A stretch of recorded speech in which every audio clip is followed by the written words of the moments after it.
রাউদাতুম মিন রিয়াদিল জান্নাহ আও হুফরাতুম মিন হুফারিন নার। কবর হলো কারো জন্য জান্নাতের বাগান, কারো জন্য জাহান্নামের গর্ত। আমরা বলি আল্লাহ আমাদের কবরটারে জান্নাতের বাগান বানাও। আরো জোরে পড়েন আমিন। আবার বিষ্ণু বললেন ইন্নাল কবরা আউয়াল মানজিল মিন মানাজিলিল আখিরাহ। কবর হলো আখিরাতের মঞ্জিলগুলোর প্রথম মঞ্জিল। আখিরাতে একটার পরে একটা অনেকগুলো স্টেশন আপনাকে পার হতে হবে। প্রথম স্টেশনটার নাম হলো কবর। প্রথম স্টেশনের নাম কি? এই কবর নামক স্টেশনে যদি আপনি মাফ পেয়ে যান, সামনের সব স্টেশনগুলোতে মাফের ব্যবস্থা করবে কে? আল্লাহ। আর কবর নামক স্টেশনে যদি ধরা খেয়ে যান, আপনার মায়ের আছে না নাই? লাশটাকে যখন রাখা হয়, লাশটা চিনে কে আমারে রাখলো, কে আমাকে ধৌত করলো, কে আমারে কাফন পড়ালো। এজন্য কবরের আযাব থেকে বিশ্বনবী পানাহ চেয়েছেন। বিশ্বনবী বলেছেন আল্লাহুম্মা ইন্না নাউযু বিকা মিন আযাবিল কবর। ও আল্লাহ, কবরের আযাব থেকে তুমি আমাদেরকে বাঁচাও। পড়েন আমিন। কবরে মুমিনদেরকে 4টা প্রশ্ন করা হবে, কাফিরদেরকে 3টা প্রশ্ন। চিৎকার করে বলেন মুমিনের প্রশ্ন কয়টা? আর জোরে বলেন। প্রথম প্রশ্ন মার রব্বুক, তোর রবের নাম কি? আমরা কি বলবো? আল্লাহ আমারে রব, এই রবি আমার সব, দমে দমে তনু মনে তারি অনুভব। আল্লাহ আমারে রব, এই রবি আমার সব। পড়েন আমিন। দ্বিতীয় প্রশ্ন আমার দিন, উত্তর দিনের নাম কি, ধর্মের নাম কি? তৃতীয় প্রশ্ন আমান হাযার রাজুল, এই লোকটাকে কে? আমরা বলবো মুহাম্মদ সাল্লাল্লাহু।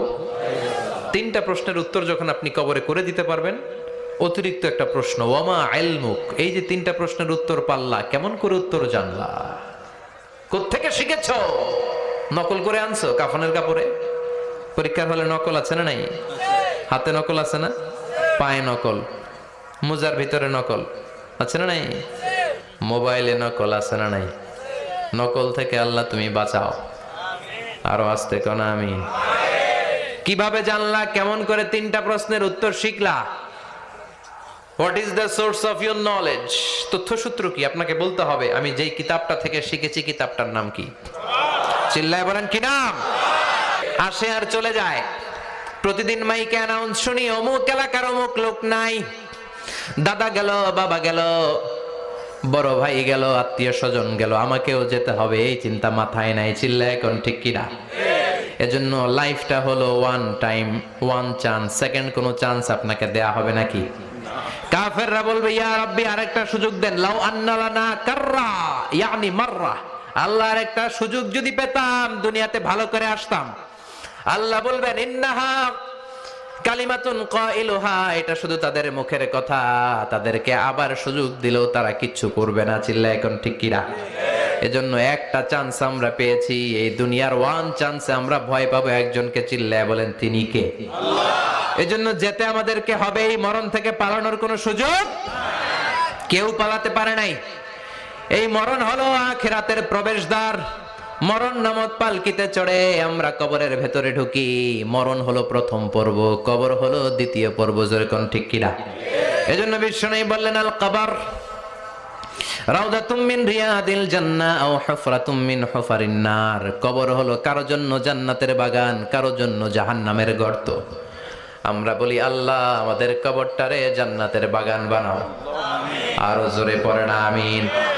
আবার বিষ্ণু বললেন ইন্নাল কবরা আউয়াল মানজিল মিন মানাজিলিল আখিরাহ। কবর হলো আখিরাতের মঞ্জিলগুলোর প্রথম মঞ্জিল। আখিরাতে একটার পরে একটা অনেকগুলো স্টেশন আপনাকে পার হতে হবে। প্রথম স্টেশনটার নাম হলো কবর। প্রথম স্টেশনের নাম কি? এই কবর নামক স্টেশনে যদি আপনি মাফ পেয়ে যান, সামনের সব স্টেশনগুলোতে মাফের ব্যবস্থা করবে কে? আল্লাহ। আর কবর নামক স্টেশনে যদি ধরা খেয়ে যান, আপনার মায়ের আছে না নাই? লাশটাকে যখন রাখা হয়, লাশটা চিনে কে আমারে রাখলো, কে আমাকে ধৌত করলো, কে আমারে কাফন পড়ালো। এজন্য বিষ্ণুই বলেছেন মুমূর্ষের সামনে বসে বসে পড়ো লা ইলাহা ইল্লাল্লাহু মুহাম্মাদুর রাসূলুল্লাহ। লাকিনু মাউতাকুম লা ইলাহা ইল্লাল্লাহ। মুমূর্ষের সামনে দাঁড়িয়ে দাঁড়িয়ে পড়ো লা ইলাহা ইল্লাল্লাহ। এই লা ইলাহা হচ্ছে জীবিতদের জন্য কালিমা, আর আমরা মরার পরে এই জিকির করি। ঠিক কি না? আমাদের দেশের অনেক জায়গায় লাশ নিয়ে কবরে যাওয়ার সময় লা ইলাহা পড়ে না? না, এটা আগের জিকির, মরার আগের জিকির। মরার আগে আপনাকে অ্যানাউন্সমেন্ট দিতে হবে আল্লাহ ছাড়া কোনো ইলাহ নাই, বিশ্বনবী হচ্ছেন শেষ নবী এবং রাসূল। চিল্লায় বলেন ঠিক কি না? লাশটাকে যখন রেখে দেয়া হয়, বিশ্বনবী যত মানুষকে কবরে রেখেছেন তারপরে দাঁড়িয়েছেন আর বলেছেন ইস্তাগফিরু লিআখিকুম, তোমার ভাইদের জন্য তোমরা দোয়া করো, ফাইন্নাহুল আনা ইউসআল, এখনই তাকে কবরে সওয়াল করা হবে। কবরে প্রশ্ন আছে না নাই? কথা বলেন। বিশ্বনবী খাদিজাতুল কুবরা, ওনার প্রথম স্ত্রী খাদিজাতুল কুবরা তাহেরাকে কবরের মধ্যে রেখে দিয়ে কাঁদতে শুরু করলেন, চোখের পানি ছেড়ে অনেক দোয়া করলেন। দোয়া শেষে সব সাহাবারা ঘরে ফিরে যায়, বিশ্বনবী যায় না। সাইয়েদনা আবু বকর বললেন, ও নবী চলেন ঘরে যাই, অনেক তো দোয়া করলেন। বিশ্বনবী বললেন, আবু বকর তুমি যাও, আমি যাব না। এইটা সাধারণ মহিলা না, এটা বিপদের দিনের সঙ্গিনী খাদিজা। মক্কায় যখন আমার কেউ ছিল না, খাদিজা আমারে ভুলে নাই। 3 বছর কাফিররা আমাকে জেলখানায় বন্দি রেখেছে, নাম শিয়াবে আবি তালেবের জেলখানা। আমার স্ত্রী ওই জেলখানার জীবনেও আমারে ছাড়ে নাই, আমার সাথে 3 বছর খাদিজাও জেল খেটেছে। এই একটাই মহিলা, যেই মহিলাকে আল্লাহ আরশের উপর থেকে সালাম দিয়েছে, মহিলাটার নাম খাদিজা। আল্লাহু আকবার। আমার সব সন্তান আল্লাহ খাদিজার পেট থেকে দিয়েছে। ফাতেমাতুজ জোহরা খাদিজার মেয়ে, জাইনাব খাদিজার মেয়ে, উম্মে কুলসুম খাদিজার মেয়ে, রুকাইয়া খাদিজার মেয়ে, আবুল কাসেম বিশ্বনবীর ছেলে খাদিজার ছেলে, আব্দুল্লাহ যাকে তাইয়্যিব এবং তাহের নামে আমরা চিনি, সেও খাদিজার ছেলে। সুবহানাল্লাহ। ও আবু বকর, আমার এই কলিজার টুকরা প্রিয়তমা খাদিজারে রেখে দিয়ে কেমনে বাসায় যায়? তুমি যাও, আমি দাঁড়িয়ে থাকবো। এখনই মুনকার নাকির এসে খাদিজারে প্রশ্ন করবে, আমি দেখবো খাদিজা উত্তর দিতে পারে কিনা। আর প্রশ্নের উত্তর যদি ভুল করে ফেলে, কবরের উপর থেকে আমি নিজে প্রশ্নের উত্তর দিয়ে দেব। সাইয়েদনা জিবরাইল বললেন, নবী আপনারা দাঁড়িয়ে থাকার দরকার নাই, আবু বকরের সাথে ঘরে চলে যান। আল্লাহ জানিয়ে দিয়েছে, খাদিজার কবরের প্রশ্নে যদি কোনো সমস্যা হয়, আরশের উপর থেকে খাদিজার প্রশ্নের জবাব আল্লাহ নিজে দিয়ে দিবে। এজন্য কবরের আযাব থেকে বিশ্বনবী পানাহ চেয়েছেন। বিশ্বনবী বলেছেন, আল্লাহুম্মা ইন্না নাউযু বিকা মিন আযাবিল কবর। ও আল্লাহ, কবরের আযাব থেকে তুমি আমাদেরকে বাঁচাও। পড়েন আমিন। কবরে মুমিনদেরকে 4টা প্রশ্ন করা হবে, কাফিরদেরকে 3টা প্রশ্ন। চিৎকার করে বলেন, মুমিনের প্রশ্ন কয়টা? আর জোরে বলেন। প্রথম প্রশ্ন, মার রব্বুক, তোর রবের নাম কি? আমরা কি বলবো? আল্লাহ আমারে রব, এই রবি আমার সব, দমে দমে তনু মনে তারি অনুভব। আল্লাহ আমারে রব, এই রবি আমার সব। পড়েন আমিন। দ্বিতীয় প্রশ্ন, আমার দিন, উত্তর দিনের নাম কি? ধর্মের নাম কি? তৃতীয় প্রশ্ন, আমান হাযার রাজুল, এই লোকটাকে কে? আমরা বলবো মুহাম্মদ সাল্লাল্লাহু। 3টা প্রশ্নের উত্তর যখন আপনি কবরে করে দিতে পারবেন, অতিরিক্ত একটা প্রশ্ন, ওয়ামা ইলমুক, এই যে 3টা প্রশ্নের উত্তর পাল্লা, কেমন করে উত্তর জানলা? কোত্থেকে শিখেছো? নকল করে আনছো কাফনের কাপড়ে? পরীক্ষার হলে নকল আছে না নাই? হাতে নকল আছে না? পায়ে নকল, মোজার ভিতরে নকল আছে না নাই? মোবাইলে নকল আছে না নাই? নকল থেকে আল্লাহ তুমি বাঁচাও।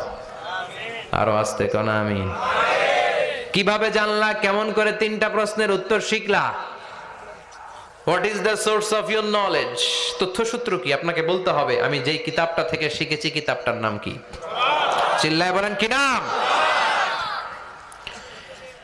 এই কিতাবটা হলো কোরআন। আপনাকে বলতে হবে, কোরআন থেকে আমি শিখেছি, বিশ্বনবীর হাদিস থেকে আমি শিখেছি। 4টা প্রশ্নের উত্তর যখন পারবেন, ফেরেশতারা বলবে, আহলান সাহালান, খুশ আমদেদ, কংগ্রাচুলেশন, বাহ বাহ, তুমি তো চমৎকার পেরেছো। ফায়ুফসাহু লাহু কবরুহু ৭০ যিরাআন, মুমিন বান্দার কবরটা ৭০ হাত লম্বা করে দেয়া হবে। ইফতাহু লাহু বাবুন ইলাল জান্নাহ, জান্নাতের দিকে তার কবর থেকে একটা দরজা বানিয়ে দেয়া হবে। জান্নাতের সুঘ্রাণ ঠান্ডা বাতাস এসে তার কবরের ভিতরে ঢুকতে শুরু করবে। ইউলবাসু লিবাস মিন আহলিল জান্নাত, জান্নাতীদের পোশাক তার গায়ের মধ্যে পরিয়ে দেয়া হবে। আল্লাহু আকবার। আর বলা হবে, নাম কানাউমিল আরুস, বাসর